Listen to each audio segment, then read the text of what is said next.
कुमुद अपनी सास के साथ हाईवे पर बनी हुई एक छोटी सी झोपड़ी में रहा करती थी और उसका पति रवि शहर कमाने के लिए गया था और महीने भर से वापस ही नहीं आया था।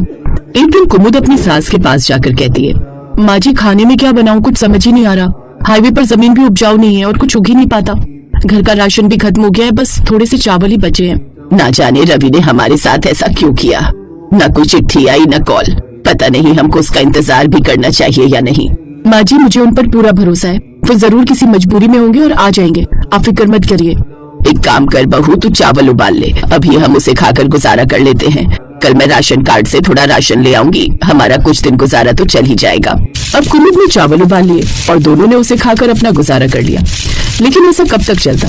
बहू तू मेरी बहू नहीं बेटी है बेटी, सच में जहाँ मेरे बेटे ने मेरा साथ छोड़ दिया वहाँ मेरे लिए तू खड़ी है। अच्छा बहू, मैं सोच रही थी ऐसे कब तक गुजारा चलेगा, मैं हाईवे पर कोई दुकान डाल लेती हूँ मेरी चांदी की पायल बेचकर। माँ जी मेरे रहते इस उम्र में आप काम करती हुई अच्छी नहीं लगेंगी, और आपकी तबीयत भी हाईवे पर बिना अच्छी हवा पानी के खराब ही रहती है, इसलिए जो भी काम करेंगे हम दोनों मिलकर करेंगे, वरना नहीं।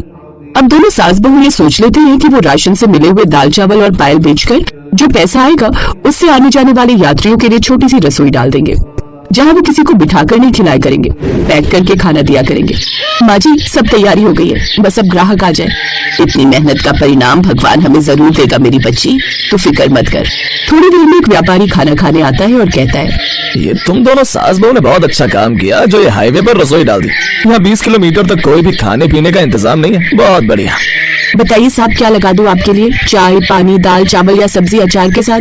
बहुत भूख लगी है, तुम मुझे दाल रोटी और अचार दे दो। अब व्यापारी को कुमुद खाना परोस कर देती है, लेकिन तभी वहाँ से तेजी से एक गाड़ी जाती है और बहुत सारी धूल खाने में गिर जाती है।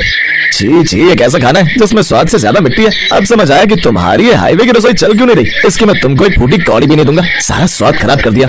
ये देखकर दोनों सास बहू की आंखों में आंसू भर आए और सास ने कहा, बहू हमारी सब मेहनत बेकार हो गई, इस तरह तो कोई हमारा खाना खाने नहीं आएगा, क्योंकि थोड़ी बहुत मिट्टी तो हाईवे से खाने में जाएगी ही। माँ जी अगर इंसान कोशिश करे ना तो हर मुसीबत को पार कर सकता है, आप फिक्र मत करिए, हम कोई ना कोई रास्ता तो निकाल ही लेंगे। अब कुमुद थोड़े बचे हुए पैसे से नीले रंग का तिरपाल लेकर आती है, जिससे उनके घर पर धूप भी कम पड़ा करती और धूल मिट्टी से थोड़ी बहुत राहत हो जाया करती। ऐसे दिन गुजरते हैं और अब उनके पास कुछ ग्राहक आने लगते हैं। एक परिवार वहाँ खाना खाने आता है। माँ मुझे दाल चावल खाना है। और मुझे छोले चावल खाने हैं। बच्चों दाल चावल तो मिल जाएगा, छोले चावल नहीं है।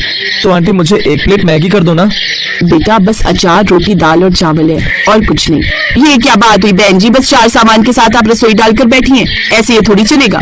बहन जी हम दोनों ही एक दूसरे का सहारा हैं, हमारे पास इतने पैसे नहीं है कि हम ये सब इंतजाम करें। ठीक है कोई बात नहीं, जो है वही लगा दो, मेरे बच्चे खा लेंगे।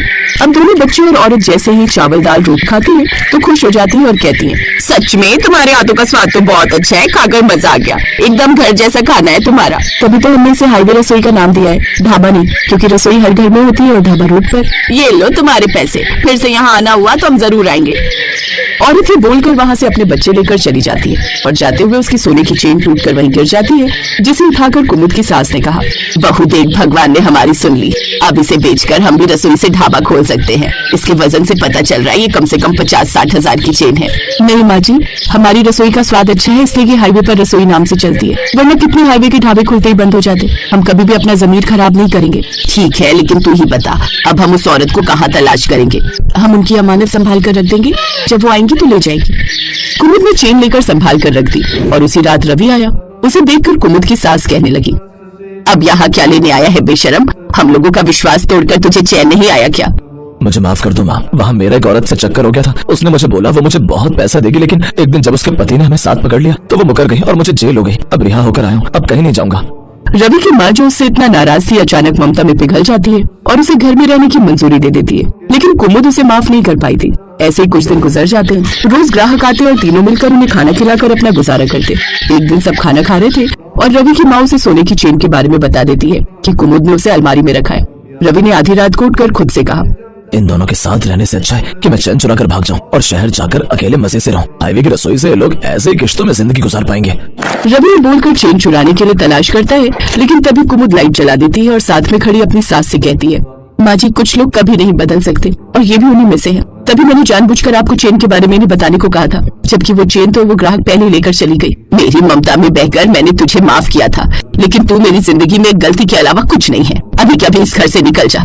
तूने मेरी बेटी जैसी बहू को धोखा दिया, लेकिन वो बस मेरे लिए चुप रही। लेकिन अब और नहीं, अब से तू मेरा बेटा नहीं है, मेरी बस एक बेटी है और वो है मेरी बहू कुमुद। रवि अब बार बार अपनी गलती की माफी मांगता है, लेकिन दोनों उसे माफ नहीं करते। उसके पास और कोई चारा नहीं था और उसे अब वो घर छोड़कर जाना पड़ता है, जिसके बाद कुमुद और उसकी सास मिलकर धीरे धीरे हाईवे पर बनी हुई अपनी रसोई का अच्छे से ध्यान रखते हैं और उनका काम बहुत अच्छा चलने लगता है।